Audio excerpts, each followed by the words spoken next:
A lot of people talking about H.R. 6090 these days, also known as the Anti-Semitism Awareness Act.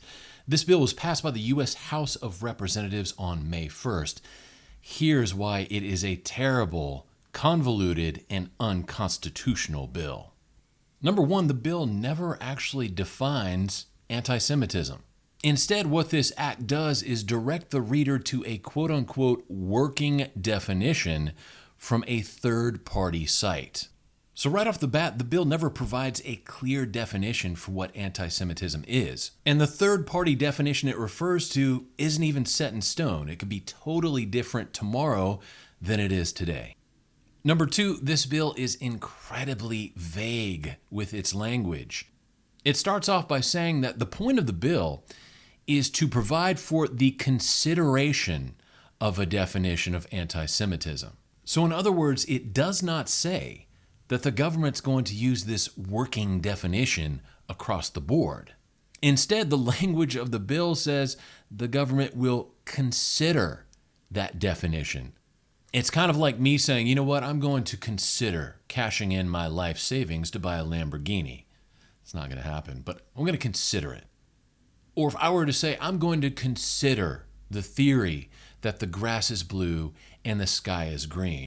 Or it's like if you're driving through a town where the sheriff considers the speed limit to be maybe 55, maybe 95. The only way you're going to know is when you drive through the town. This is terrible language for a bill. This is terrible language for a legal matter. Generally speaking, when you're making a law, you want to be as specific as possible. This bill is not, though. It's extremely vague and it's very, very nebulous with its language. And that's most likely the point. This bill would allow the government to essentially say, well, the definition of anti-Semitism is whatever we feel like it is today. Number three, the end of the bill. At the end of the bill itself, it says that nothing in this act shall be construed to diminish or infringe upon any rights protected under the First Amendment of the Constitution. And here we see why the working definition of anti-Semitism from that third party was not included in the bill itself. Because had it been included, hardly anyone would have voted for this piece of trash legislation. And the reason I'm saying that is that working definition from the third party, about half of its criteria is constitutionally protected speech. And that not only includes common political language seen in American debates, but it also attempts to ban Bible verses as well. So utilizing the quote-unquote working definition could lead to an actual attempt to outlaw portions of the Bible and to prevent people from reading the Bible aloud on college campuses.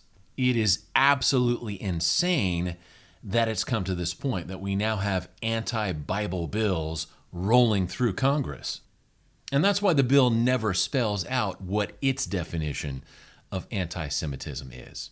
So there are numerous reasons why this is a terrible bill. Number one, it never puts forth a clear definition of what anti-Semitism is. Number two, it uses vague and nebulous language. No one really knows what's going on or what the bill is trying to say. It's very, very vague in its approach to the subject. And finally, number three, at the end of the document, we see why that precise definition is never included in the bill.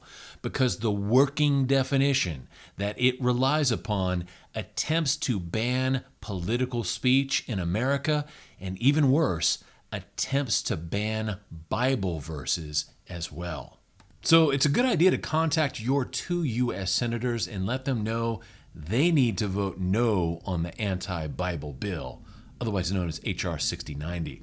Because not only does it fail to define its objective, not only does it use weird and vague, weird nebulous language, it also could potentially attempt to censor political speech in America, and even worse, to ban portions of the Bible as well. It's an anti-Bible bill. So in addition to contacting U.S. senators, I'd also recommend asking the various members of the Patriot community on YouTube their thoughts about this bill as well, because their response or lack thereof will be very informative. Now, as an American citizen, I support everyone's right to advocate for their religion, to speak about their religion, to try and convince me why their religion is the best one in the whole world. That's great. Even if I disagree with you, I still support your right to speak your mind. What I don't support, though, is trying to impose your religion upon me. This is a republic. It's not a theocracy. As for me and my house, I stand with the Constitution, and I stand against this pro-censorship, anti-Bible bill. This is Kevin in Texas saying God bless you, and I'll talk to you later.